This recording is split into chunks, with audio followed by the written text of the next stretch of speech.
kilo. Iya. Kalau hujan tak kunjung datang gitu Pak, nggak datang-datang, bisa lebih jauh lagi? Bisa. Berapa kilo? Sekitar 7 kilo. Itu kalau nggak... Sampai perbatasan Sragen. Jadi awal musim kemarau tahun ini kan terdampak dengan El Nino. Otomatis musim hujan nanti akan mundur. Rata-rata di Jawa Tengah itu diprediksi pada bulan November baru masuk musim hujan.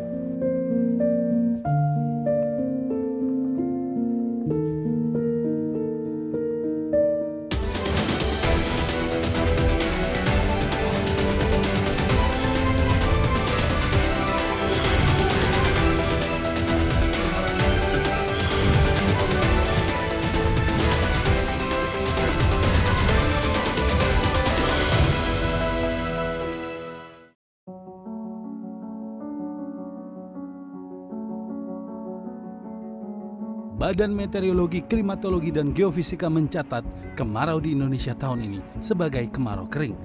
Artinya hampir tidak ada hujan turun di beberapa wilayah. 77% wilayah di Indonesia sudah mulai memasuki puncak musim kemarau pada Agustus dan September. Salah satu wilayah yang sudah terkena dampak adalah kabupaten terluas kedua di Jawa Tengah, Grobogan. Pada periode puncak musim kemarau di akhir bulan Agustus hingga bulan September, sebagian besar wilayah di Kabupaten Grobogan akan mengalami masalah kekeringan. Ladang warga sebagian besar kering kerontang akibat tidak adanya aliran air. Tidak hanya itu, kehidupan masyarakat di pedesaan pun turut terdampak dengan masalah kekurangan suplai air bersih. Kondisi ini terjadi akibat wilayah Kabupaten Grobogan yang minim sekali adanya sumber mata air alami untuk menyuplai kebutuhan masyarakat. Namun di Desa Karanganyar Kabupaten Grobogan, sebagian besar masyarakat memiliki cara sendiri untuk bertahan di masa kemarau panjang seperti ini. Kesulitan air bersih menjadi masalah utama di Desa Karanganyar, Kecamatan Geyer, Kabupaten Grobogan. Lebih dari 2.700 keluarga di desa ini terpaksa menghemat air bersih untuk kebutuhan mandi, cuci, dan kakus selama 3 bulan terakhir. Salah satunya adalah Sunardi. Pria asli Karanganyar ini harus berjalan beberapa kilometer mencari air bersih. Berbekal jeriken dan cangkul, Pak Nardi mencoba peruntungannya di sungai yang mengering ini. Jalur yang saya lewati bersama Pak Nardi ini bukanlah jalur hutan ataupun jalur desa. Ini adalah sungai di Desa Karanganyar yang sudah 3-4 bulan terakhir ini mengering akibat musim kemarau. Dan saat ini dasar sungai ini dijadikan jalur oleh masyarakat setempat untuk mencari lubang air ya Pak ya. Iya, iya. Untuk memenuhi kebutuhan air mereka yang memang sangat kekurangan di musim kemarau ini. Dan saya saat ini sama Pak Nardi akan mencari salah satu lubang tersebut untuk mencari air untuk kebutuhan di rumah Pak Nardi. Mari Pak. Ini adalah aliran anak sungai Peganjing yang melintas di tengah Desa Karanganyar sepanjang lebih dari 10 km. Pada musim hujan, sungai ini memiliki kedalaman 5-12 meter. Namun sejak Juli lalu, sungai ini kering dan hampir tak menyisakan air. Tak putus harapan warga tetap mendatangi sungai, mengais sisa-sisa air yang terendap di dasar sungai. Jika menemukan satu titik sumber air, warga akan menggali lubang agar air di sumber bawah tanah bisa diambil. Lokasi pengambilan air biasa disebut sebagai belik. Aktivitas ini sudah berlangsung sejak puluhan tahun silam dan menjadi rutinitas warga desa setiap tahun. Mereka sudah lama berkawan dengan kekeringan. Yang dimaksud lubang air itu ya ini, warga setempat itu nyebutnya belik ya, Pak Nardi ya. Iya, iya. Nah ini sekarang lagi dikurasi buat biar apa ya Pak? Biar jernih. Biar jernih? Iya. Yang dimaksud belik itu ini berarti harus tadi dicangkul dulu agak sedikit dalam. Iya. Lalu airnya dikuras supaya jernih ya Pak? Jernih. Ini yang biasa Pak Nardi bawa pulang tuh ini ya? Iya. Berapa lama Pak sampai bisa jernih kira-kira nih? Ya 30 menit, 30 setengah jam bisa. Sudah. Setengah jam udah keluar loh air Iya, sudah. jernih. Ini air dari sisa sungai berarti ya? Iya. Nardi ya? Iya. Nah ini kan pelan-pelan nanti bisa jernih. Ini udah mulai kelihatan jernih. Prosesnya itu jalan kaki dari rumah, langsung nyari lubang air seperti ini ya Pak Nardi ya. Iya. cangkul dulu kira-kira tadi beberapa sentimeter, Ya. lalu air 20 kotor santi. dibuang dan sekarang mulai kelihatan jernih. Dan dari lubang-lubang air, dari sisa air sungai inilah warga desa Karanganyar di Kabupaten Grobogan itu bertahan selama musim kemarau kering yang cukup panjang akibat dampak dari fenomena alam El Nino. Lanjut ya Pak. Ya. Bukan pekerjaan mudah, namun beginilah warga Karanganyar berusaha bertahan di tengah kemarau. Air yang diambil hanya untuk keperluan mandi, cuci, dan kakus. Airnya udah hampir bening. Ya. Ini yang bisa dipakai buat mandi gitu ya Pak ya? Sudah. Mana Pak coba? Ya, ya. Sini. Sini Pak. Yang ini. Nah. Dingin sekali ya. Airnya tuh dingin. Buat cuci dan nggak berbau. Jadi air bersih ya Bersih, Pak. ya, ya. Ini air bersih walaupun sisa dari sungai yang mengering, tapi berasalnya itu dari dalam tanah. Iya. Pak.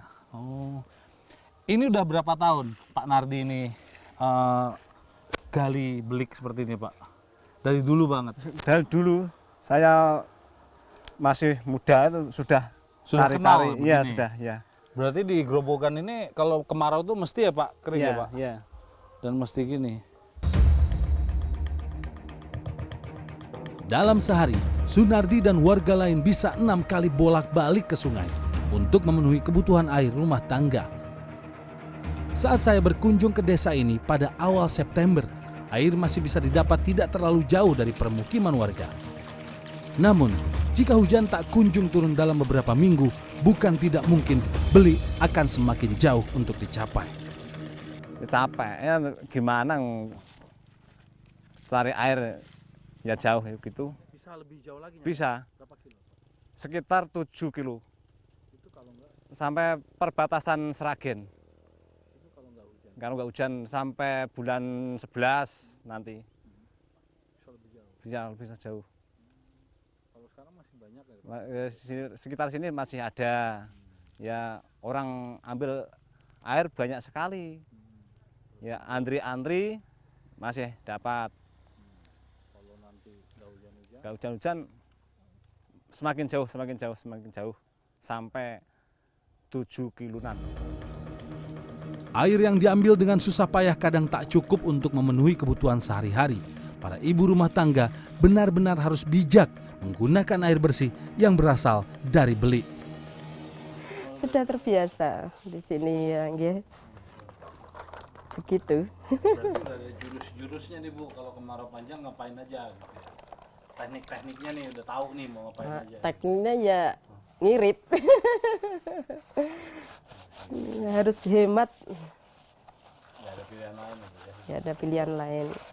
Ya ngambil itu kadang kasihan. Bolak-balik kan kadang 10 jeligen yang belum cukup. Ya, mandi. Apa nyuci baju kan belum cukup nak. Kadang 10 jeligen itu. Nyuci baju ya celup kayak 1 kali aja. 1 kali langsung bilas gitu aja. Nggak pernah dibilas, dikocor mboten. Langsung. Pakai deterjen tapi kan. Pakai diberi deterjen, celup ke sepindah, langsung bilas, empon. Tidak semua air digunakan di rumah.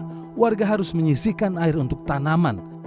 Pada musim kemarau, warga memang tidak menanam padi dan beberapa tanaman lain yang membutuhkan banyak air. Warga menanam tembakau dan jagung yang lebih bisa bertahan. Meski hasil kurang maksimal, Sunardi harus tetap menanam untuk menghasilkan uang. Tamanan jagung, lombok, tembakau bisa urip tapi kurang maksimal. Ya, Tapi tembakau itu tahan ya Pak? tahan. Jadi selama masa kemarau yang dipanen itu hanya tanaman apa ya Pak? Tanaman yang bagus itu tembakau. Kalau nggak kemarau panjang ya jagung sama padi. Padi ada. Ya ada. 1 tahun 1 kali padi. Stasiun BMKG Jawa Tengah mencatat Kabupaten Grobogan merupakan salah satu lokasi yang mengalami kekeringan parah karena lama tidak mendapat curah hujan. Ini adalah dampak anomali iklim yang dikenal sebagai El Nino.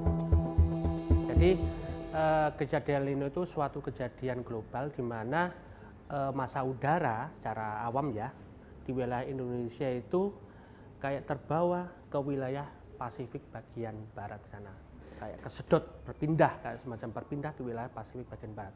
Imbasnya di wilayah Indonesia menjadi lebih kering dibanding normalnya.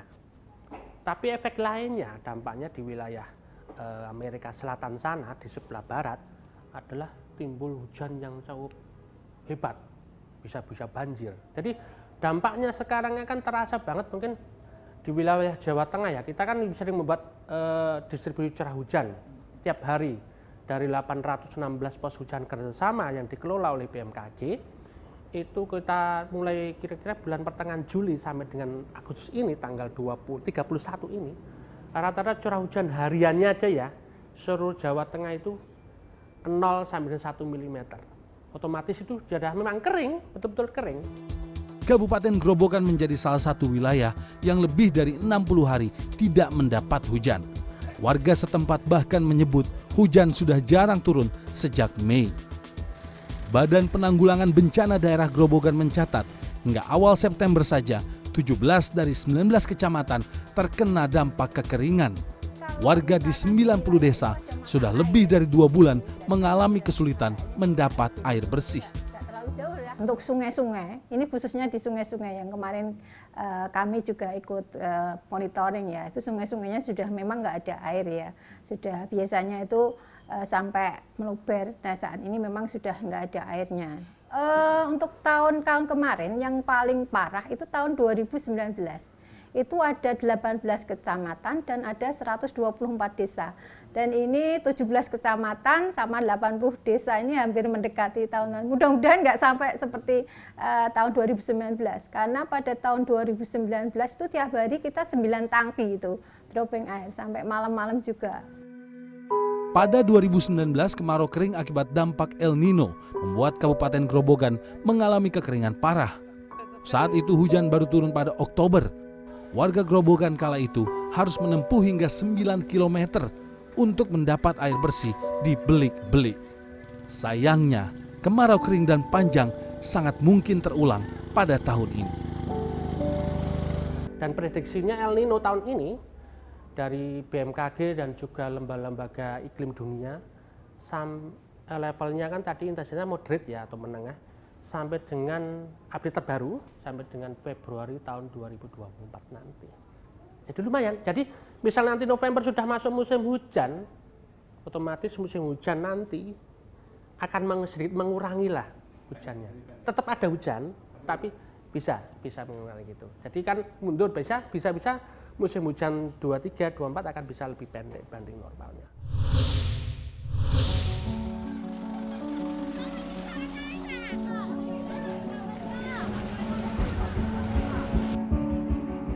Posisinya apakah memang tidak ada sama sekali air tanah di seluruh wilayah Karanganyar ini? Apakah pernah dites untuk dibor gitu Pak?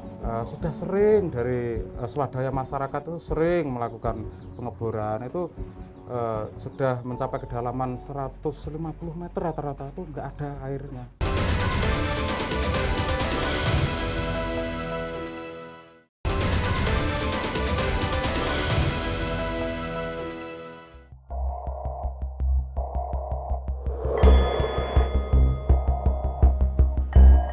Langkah teknis telah diambil BPBD Kabupaten Grobogan sejak Juli lalu dengan mengirim bantuan air bersih ke lebih dari 80 desa yang mengalami kekeringan termasuk Desa Karanganyar.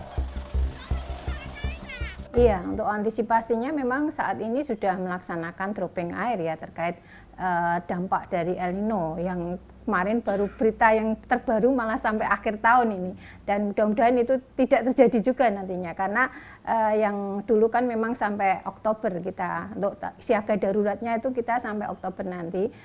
Kalau memang nanti sampai akhir tahun berarti harus memperpanjang untuk siaga darurat kekeringan ini nanti. Dan kita sudah melaksanakan dropping air bersih, ini ada 4 tangki dari BPBD dan saat ini tadi saya juga mengajukan untuk bantuan tangki air dari Kementerian PU, mudah-mudahan bisa segera dikirim. Jadi ada 5 tangki nanti, jadi mudah-mudahan bisa desa-desa yang terdampak itu bisa tercover terkait adanya bantuan air bersih. Sesaat setelah truk tangki datang, warga setempat berbondong-bondong berebut air. Bantuan air bersih ini biasanya hanya datang 1 kali dalam seminggu ke desa-desa yang terkena dampak kekeringan. Dan inilah pemandangan yang belakangan sering terjadi di wilayah Kabupaten Grobogan, khususnya di Desa Karanganyar ini. Warga saat truk bantuan dari BPBD setempat datang membawa bantuan air bersih, itu langsung berbondong-bondong datang ke tempat lokasi penampungan air. Ini bahkan air belum penuh saja, warga sudah menciduk air untuk masukkan ke jerigennya masing-masing. Dan saya sudah bersama dengan Pak Parjio ya. Pak Parjio, sudah berapa bulan melakukan proses pengiriman bantuan air bersih ini, khususnya di wilayah Grobogan ini gitu, Pak? Baik, terima kasih untuk di wilayah Kabupaten Grobogan, ini khususnya ini di Desa Karanganyar, ya. Kecamatan Geyer ini kurang lebih sudah 4 bulanan. 4 bulan berjalan? Ya, sudah berjalan 4 bulan. Itu dropping air bersihnya ini, kita setiap kesini membawa 2 tangki, entah berapa kali dalam 1 harinya. Kapasitas tangki kita adalah 5.000 liter. Warga tuh kalau pas datang memang selalu ramai begini langsung ya Pak ya? Iya, mesti kalau kita datang, warga langsung datang berbondong-bondong, di mana RT tersebut sudah tersedia seperti ini Pak. Ya, bak seperti penampungan ini. ya? Bak penampungan. Untuk mendapatkan air, sebagian besar wilayah Grobogan sangat bergantung pada hujan. Kondisi tanah di kabupaten ini didominasi jenis tanah lempung yang sulit menyimpan air. Iya, mungkin faktor kondisi tanahnya ya. Jadi untuk tanah Grobogan ini kan kondisinya lempung clay. Jadi pada saat musim hujan itu kan kondisi jenuh. Jadi sulit untuk menampung air hujan, dan saat musim kemarau airnya itu langsung daya uapnya itu tinggi, uapnya tinggi. Jadi kan pada saat musim hujan jenuh kondisi tanahnya, dan musim kemarau itu pada merekah, pada pecah-pecah seperti itu. Untuk memenuhi kebutuhan air bersih bagi lebih dari 1 juta penduduk di Grobogan, disediakan beberapa waduk yang menampung air hujan. Salah satunya adalah waduk terbesar di Jawa Tengah, Kedung Ombo, yang terletak di sisi timur kabupaten ini, tepatnya di Kecamatan Geyer. Waduk ini bahkan juga memasok air bagi kabupaten lain di sekitar Grobogan. Jika hanya mengandalkan 1 waduk besar, kebutuhan air di kabupaten ini tidak akan cukup. Beberapa waduk kecil tersedia di Grobogan untuk memenuhi kebutuhan air bersih warga hingga irigasi pertanian. Sayangnya, kemarau kali ini juga berdampak ke persediaan air di salah satu waduk tertua di kabupaten ini. Bagi Kabupaten Grobogan, kemarau kering kali ini tidak hanya berdampak pada keringnya ladang warga dan sungai-sungai di pedesaan. Waduk Sangge yang sudah berusia 100 tahun lebih di kabupaten ini mengalami hal yang sama. Waduk yang bisa menampung 385.000 meter kubik air ini mengalami kekeringan beberapa bulan terakhir, dan sementara ini tidak bisa mengaliri irigasi untuk persawahan di sekitarnya. Terakhir kali Waduk Sangge mengalami kekeringan adalah pada kemarau 2019, dan pada tahun ini kondisi serupa kembali terjadi. Bagi warga Desa Karanganyar, keberadaan waduk-waduk tada hujan di luar desa seperti tidak berdampak apa-apa. Wilayah desa ini dikelilingi perbukitan dan cenderung berada di dataran yang lebih tinggi. Kondisi ini membuat air dari waduk manapun sulit untuk dialirkan. Sejak lama warga secara mandiri membuat sumur dan tandon air pribadi, juga tandon air milik desa untuk menampung air hujan. Sebagian besar atau hampir seluruhnya bahkan ya, masyarakat di sini itu membuat sumur ini untuk tada hujan. Tada hujan Mas, 90%. Ya. Kenapa itu Pak mungkin? Karena kalau musim kemarau itu sulit untuk mendapatkan air bersih untuk kebutuhan rumah tangga itu. Sehingga rata-rata itu sudah menyadari setiap kakak itu hampir 90% lebih itu punya air, punya sumur gali. Jadi sumur ini yang kalau biasanya kan sumur ini sumber air dari tanah kan.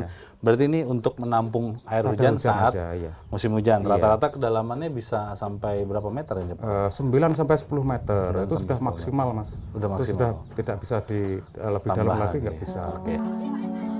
Kondisi ini didukung pula dengan tidak tersedianya air tanah di seluruh wilayah Desa Karanganyar. posisinya apakah memang tidak ada sama sekali air tanah di seluruh wilayah Karanganyar ini? Apakah pernah dites untuk dibor gitu Pak? Sudah sering dari swadaya masyarakat itu sering melakukan pengeboran itu sudah mencapai kedalaman 150 meter rata-rata itu nggak ada airnya. 150 meter nggak ada air? Nggak ada airnya. Sama sekali? Iya. Kalau posisi Karanganyar ini sendiri jauh juga gitu Pak dari waduk-waduk besar di Kabupaten Grobogan atau sebenarnya Karanganyar ini untuk Desa Karanganyar ini ikut Kecamatan Geyer. Notabene waduk Gedung Ombo itu juga di Kecamatan Geyer. Saya juga warga Karanganyar punya waduk tapi tidak bisa memanfaatkan airnya. Karena apa Pak? Air itu nggak bisa masuk berarti air dari waduk. Karena untuk menuju ke Karanganyar ini banyak bukit. Jadi walaupun dikelilingi oleh ada waduk, ya. tapi air itu nggak bisa ke sini. Masih kan satu posisinya kecamatan waduknya. Cuman untuk menuju Karanganyar ini banyak bukit. Jadi air itu nggak bisa masuk ke sini. Nggak bisa. Itu katanya udah ada tim peneliti yang sempat datang ke sini. Sudah Kenapa ada. gitu Pak sampai nggak ada air sini katanya? Itu rata-rata itu bawah tanah itu masuk tanah lempung Mas. Tanah lempung itu yang tidak ada seratnya. Jadi nggak nyimpen. Nggak ada pori-pori itu loh, nggak ada pori-porinya. Jadi nggak bisa nyimpen Nggak bisa, air. iya. Situ. Nggak bisa dilewatin air, nggak bisa. Nggak bisa. Jadi selama dari dulu warga itu Dari dulu. air hujan. Ya kalau musim kemarau tetap mengandalkan air hujan. Ambilnya juga di belik-belik di sungai. Sisa-sisa aja kalau kemarau ini ya Pak ya. Kepala desa setempat menyebut salah satu solusi masalah air di Karanganyar adalah pembuatan embung tada hujan. Pada 2018, wacana pembuatan embung sempat bergulir, namun hingga kini belum terlaksana karena terkendala pembebasan lahan. Proses ini juga tertunda pandemi sejak 2020. Patok ini yang menandakan posisi rencana dibuatnya embung di Desa Karanganyar ya Pak? Iya Mas. Perencanaannya dari kapan dan kenapa sampai sekarang belum berjalan gitu Pak Kades? Mengajukan proposal kurang lebihnya sudah 10 tahun. Dulu sudah setiap tahun sudah ada tanggapan, bahkan tahun 2018 Terakhir. 2018 itu pasang patok itu. Oh ini patok ini Iya, 2018. pasang patok. Nah, itu kenapa belum juga dibangun nih Pak sampai sekarang nih Pak? Nah, posisinya? sini kemarin itu terakhir pas ada tim langsung survei Mas, itu sebenarnya sudah diambil sampel mungkin kedalamannya untuk lapisan tanahnya itu sudah dapat semua. Terus katanya untuk pembebasan tanah karena ini tanah desa itu lebih baik untuk pembebasannya itu agak sulit, mudah yang tanah hak milik Pribadi. Setelah itu saya juga memfasilitasi, saya siapkan tanah hak milik dari masyarakat. Nah, setelah itu terus nggak ada lanjutan sampai sekarang, terus ada pandemi itu. Makin nggak lanjut gitu ya Pak ya. Dalam skala nasional, bencana kekeringan dampak anomali iklim tidak hanya dirasakan masyarakat di Pulau Jawa. Sebagian besar wilayah Indonesia yang berada di selatan Khatulistiwa turut mengalami hal yang sama dengan rata-rata hari tanpa hujan mencapai lebih dari 60 hari. Kalau kita lihat kondisi cuaca mingguan Mas, itu daerah Indonesia yang di bawah garis Khatulistiwa itu awannya nggak ada sama sekali. Bersih sama sekali. Jadi Sumatera Selatan, bagian selatan, Bengkulu bagian selatan, Lampung, Jawa, Banten, Jawa Barat, Jawa Tengah, Jawa Timur, Bali, Nusa Tenggara, Kalimantan Barat, Tengah, bagian selatan, Kalsel, Sulawesi Selatan, Sulawesi Tenggara, dan Papua bagian selatan itu hampir bersih. Artinya hari tanpa hujannya itu durasinya sudah cukup lama. Pada puncak kemarau kali ini, teknologi modifikasi cuaca hampir tidak mungkin dilakukan. Karena sebagian besar wilayah di selatan Khatulistiwa hampir tidak memiliki awan. Saat ini, langkah yang paling mungkin diambil adalah koordinasi perangkat kebencanaan daerah ke pusat agar proses bantuan air bersih untuk warga tidak terhambat. Kalau kondisi sekarang ternyata misalkan Grobogan kekurangan mobil tangki, oke, nanti kita akan bantu. Tapi daerah yang harus mengusulkan ke kita. Daerah-daerah lain yang mungkin membutuhkan silakan menyatakan status siaga darurat supaya pintu dari pemerintah pusat mengintervensi daerah itu terbuka. Karena kalau nggak ada status, artinya secara asumsi, secara by law-nya, secara regulasinya daerah bisa mengatasi sendiri. Jadi harus ada status itu. Masalah kekeringan saat kemarau terjadi hampir setiap tahun. Setiap tahun pula, warga harus bertahan menghadapi masalah ini. Evaluasi penanganan bencana kekeringan rasanya perlu dilakukan sebelum masyarakat menghadapi kondisi yang jauh lebih parah.